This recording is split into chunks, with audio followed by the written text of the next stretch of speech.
کل ایک افسوسناک واقعہ پیش آیا۔ صدف نعیم کوریج کر رہی تھی اور عمران خان کے ٹرالا تھا، اس کے نیچے جو ہے وہ گر کر شہید ہو گئی۔ وہ میری 22 سال کی پارٹنر تھی۔ میری بیٹی کی کل برتھ ڈے تھی۔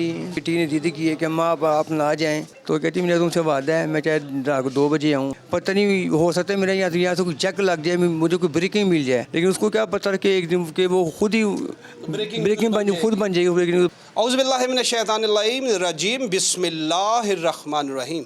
الحمدللہ الذی جعلنا من المتمسکین بولایتک امیر المومنین علی ابن ابی طالب علیہ الصلوۃ والسلام۔ تمام درود و سلام محمد و آل محمد صلی اللہ علیہ وآلہ وسلم پر۔ السلام علیکم، میں ہوں اسد عباس جعفری اور آپ دیکھ رہے ہیں میرے فیس بک اور یوٹیوب چینل۔ ناظرین اکرام، کل ایک افسوسناک واقعہ پیش آیا۔ ہماری صحافی بہن صدف نعیم جو ہے وہ لانگ مارچ کے دوران کوریج کر رہی تھی اور عمران خان کے جو ٹرالا تھا اس کے نیچے جو ہے وہ گر کر شہید ہو گئی۔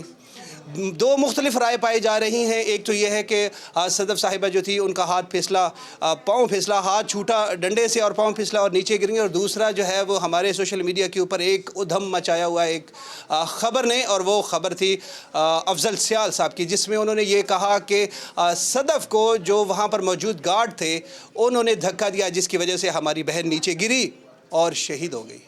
اب آپ اپنے سوشل میڈیا کے اوپر دیکھ رہے ہیں، آپ مختلف ٹی وی چینلز کی کوریج کو دیکھ رہے ہیں کہ مختلف سیاسی پارٹیاں اپنی نمبر گیمنگ کے لیے اس لاش کے اوپر سیاست کر رہی ہیں۔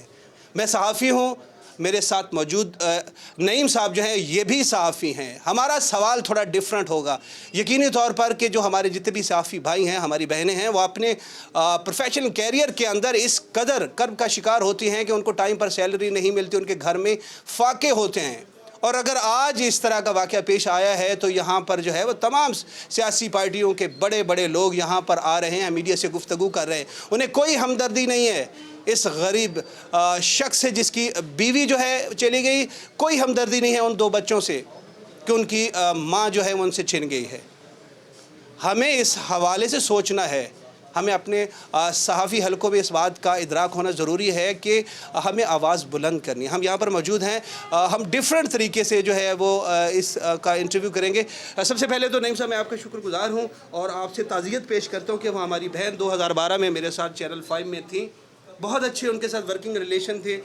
کل جب ان کا جو ہے وہ اس حوالے سے خبر ملی اور رات گئے، میں نے آپ کو کال کر کے تعزیت پیش کی اور گزارش کی کہ میں صبح حاضر ہوں گا۔ تو سب سے پہلے جو ہے وہ فیلنگ تو میں نہیں کہہ سکتے کہ اب آپ کی کیا فیلنگز ہیں، لیکن آپ کیا سمجھتے ہیں کہ کتنا لاس ہے؟ یہ کاؤنٹیبل نہیں ہے لیکن پھر بھی۔ وہ میری 22 سال کی پارٹنر تھی، میرے بچوں کی ماں تھی، وہ کیئرنگ تھی، لونگ تھی۔ بس گھر میں چھوٹے موٹے تو جھگڑے ہو جاتے تھے، لیکن وہ پہلے وہی کرتی تھی مدد کرنے میں۔ اللہ تعالیٰ، ناظرین جو ہے وہ ہمارے بھائی یقینی طور پہ یہ اس کا لاس جو ہے وہ کوئی برداشت نہیں کر سکتا سوائے جو ان کے بچے ہیں یا خاوند ہے۔ ظاہر ہے کہ یہ کمی یہی برداشت کر سکتے ہیں۔ ہم یہاں پر آئے ہیں تھوڑی دیر کے لیے تعزیت کریں گے، جتنے بھی رشتہ دار یہاں پر جمع ہیں کچھ دن کے لیے یہاں پر آئیں گے، اس کے بعد اپنے اپنے گھروں میں ہنسی خوشی چلے جائیں گے، وہاں پر اپنی زندگی گزاریں گے۔ لیکن یہ ہر روز ہر لمحہ اپنی وائف کی، اپنی ساتھی جو زندگی کی ساتھی تھی، اس کی کمی محسوس کریں گے۔ وہ جو چھوٹے بچے ہیں، ان کا ایک بیٹا ہے اور بیٹی ہے، وہ اس کمی کو محسوس کریں گے۔ بچوں کے حوالے سے آپ نے کیا سوچا کہ وہ کس کرم میں مبتلا ہے اور کس طریقے سے آپ ان کو ٹیکل کر رہے ہیں؟ بچوں کو تو یہ پہلی باتوں کا یقین ہی نہیں آ رہا تھا، تو پھر صبح میں نے بچوں کو سمجھایا کہ بیٹا رونا نہیں ہے، تمہاری ماں شہید ہے۔ یقینی طور پہ جو ہے وہ اس صحافت میں شہادت کے رتبے پہ فائز ہوئی ہیں، اور اللہ تعالیٰ فرماتے ہیں اور رسول خدا صلی اللہ علیہ وسلم فرماتے ہیں کہ جو شہید ہوتا ہے وہ زندہ ہوتا ہے، وہ اللہ سے رزق جو ہے وہ پاتا ہے، اسے کبھی مردہ نہ کہیں۔ لیکن بظاہر ظاہری طور پہ ہمیں یہ جو ہے وہ ان کی دوری، اس کی کمی کو یقینی طور پر محسوس کرتے ہیں۔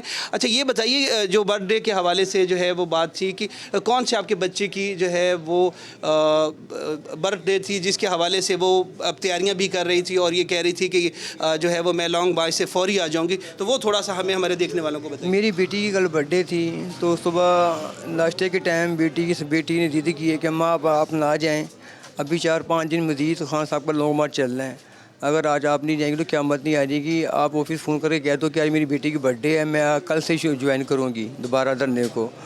تو وہ کہتی نہیں بیٹا مجبوری ہے, کام ہے, کیا پتہ ہو سکتا ہے کہ آج میرا دوبارہ انٹرویو خان صاحب کا ہو جائے. تو میں تو اس لیے جا رہی ہوں کہ شاید میرا آج جیک لگ جائے. تو کہتی میرا تم سے وعدہ ہے, میں چاہے رات کو 2 بجے آؤں, میں گھر آؤں گی, میں کل دوبارہ چلی جاؤں گی. صحیح. اچھا, میں نے جو ہے ایک چھوٹا سا کلپ دیکھا تھا جس میں خان صاحب کا انٹرویو کرنے میں غالباً کامیاب ہو گئی تھی. اس حوالے سے پتہ چلا کہ جب انہوں نے خان صاحب کا انٹرویو کیا, اپنے گھر میں فون کیا اور خوشی کا اظہار کیا. جب اس دن گھر میں شادی تھی, شادی سے وہ شادی میں اس نے شرکت نہیں کی. تو جب شادی سے ہم گھر واپس آئے ہیں تو ہم ابھی بیٹھے ہوئے ہیں, تو اوپر صدف آ گئی.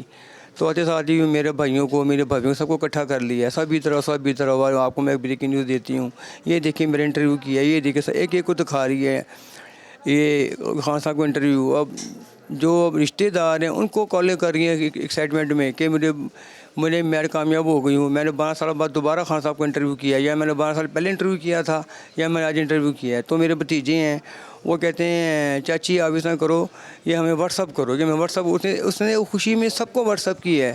اس کی خوشی دیدنی اتنی تھی کہ جیسے کوئی ایک بچے کو آپ کو کچھ چیز دے دے, کھلونا دے دے, بچہ پاگل ہو جاتا ہے. وہ تو ویسے پاگل ہوئی تھی کہ پتہ نہیں اس نے کون سا تیر مار لیا. صحیح. میں BBC کی ایک رپورٹ جو ہے وہ پڑھ رہا تھا, اس میں جو ہے انہوں نے بتایا تھا کہ صدف جو ہے وہ تھک چکی تھی اس حوالے سے کہ گزشتہ 18-20 سالوں سے وہ صحافت کر رہی تھی. اور ظاہر ہے جیسے آپ کو بھی پتہ ہے, مجھے بھی پتہ ہے کہ ہمیں جو ہے وہ صبح سے لے کے رات گئے تک جانے کا پتہ ہوتا, آنے کا پتہ نہیں ہوتا, اور اتنی آمدن بھی نہیں ہوتی جس سے ہم اپنے اس موجودہ دور میں جتنے مہنگائی ہے تو اس میں اپنے وسائل جو ہے اس کو بروئے کار لا سکیں. تو وہ تھک چکی تھی. اس نے کبھی ذکر کیا کہ بس اب نہیں, میں جو ہے وہ صحافت نہیں کرنا چاہتی؟ نہیں, وہ تھکی نہیں تھی, بس کبھی کبھی اس کا دماغ تھوڑا ہو جاتا تھا کہ گھر بیٹھے. ابھی بھی میں بتا رہا ہوں سڈنلی کیا ہوا ہے, اس نے آفس سے گھر آئی آتے ساتھ ہی موبائل بند کر دیا ہے, اور کہتی کہ اب میں نے آفس نہیں جانا, اور میں نے یہ سم پھینک دینی, میں نے نئی سم لے لینی ہے تاکہ نہ یہ نمبر میرا آن ہوگا نہ ہی مجھ سے کوئی رابطہ کرے گا. 6-7 دن گھر پر ہی رہی ہیں, کہیں نہیں گئی. رات کو خان صاحب نے اعلان کیا ہے کہ جی میں لانگ مارچ اسٹارٹ کرنے لگا ہوں. جس دن لانگ مارچ اسٹارٹ کرنا تھا صبح 9 بجے اٹھ کے کہہ رہی ہے, اٹھ کے نا بیٹھ کی تیاروں شروع ہو گئی. تو میں نے کہا میں خیر صبح 9 بجے اٹھ گئی ہوں, میں دفتر جا رہی ہوں. میں کہا تم نے تو نوکری چھوڑ دی ہے.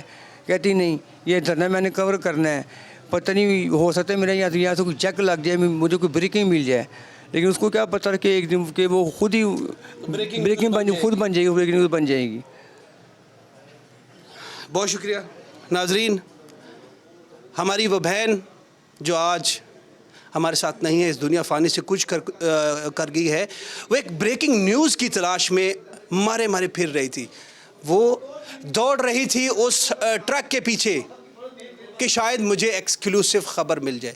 یہ ہمارے صحافیوں کی برائی آپ سمجھ لیں, خوبی سمجھ لیں کہ وہ اپنی جان کی بازی لگا کر بھی ایکسکلوسیو نیوز آپ لوگوں تک پہنچانے کی کوشش کرتا ہے. آج وہ بریکنگ نیوز دینے کے بجائے خود بریکنگ نیوز بن چکی ہے. اور ایک بات جو ہے وہ میں آخر میں آپ لوگوں سے گزارش کرنا چاہوں گا, جتنے بھی ہمارے سیاستدان ہیں, آپ لوگوں سے 10 بستہ گزارش ہے. آج آپ لوگ نعیم صاحب کے گھر تشریف لا رہے ہیں, یہاں پہ تانتا بندھا ہوا ہے سیاستدانوں کا, بڑی شخصیات کا, صرف میڈیا کوریج گین کرنے کے لیے, تاکہ سرخیوں میں آنے کے لیے کہ نعیم صاحب کے گھر تعزیت کے لیے فلاں گیا ہے. میری گزارش ہے کہ یہ جتنے بھی صحافی ہیں, ہم ہیں, اور بہت سارے جتنے بھی پاکستان میں صحافی کام کر رہے ہیں, آپ لوگوں کو چاہیے جب وہ زندہ ہوں تو ان کی قدر کیجیے. آپ کو چاہیے ایسی پالیسی بنائی جائے کہ وقت پر ان کو تنخواہ دی جا سکے. مانیٹرنگ کی جائے کہ جتنے بھی ورکنگ جرنلسٹ ہیں, کیا ان کے گھر میں, ان کے کچن میں آٹا ہے, شام میں کیا ان کے بچے بھوکے تو نہیں سوئے. یہ میرا پیغام ہے, اس پہ عمل کیجیے گا. اسد جعفری کو اجازت دیجیے. اللہ حافظ.